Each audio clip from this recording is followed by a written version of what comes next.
ये अदनान अंकल है और ये अली अंकल है, इसका चित्राली है। आपका कौन सा है? बाकी शिना आती है आपको?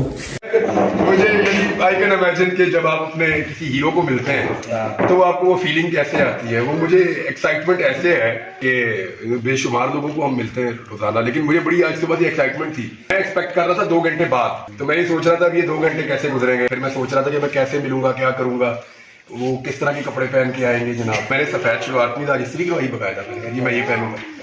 तो मुझे एक्साइटमेंट थी, हीरो आ रहा है तो मुझे उसको मिलना है और मैं वेट कर रहा था। नॉर्मली ऐसे नहीं होता। तो फैन फीलिंग जो है वो क्या है वो मैं वो आप ऐसे एक्सप्लेन नहीं कर सकते। मैं सुबह से सोच रहा था जब शराद आएंगे तो शराद के साथ क्या क्या एक्टिविटी करेंगे। आज हम आपको शौक है कश्ती चलाने का?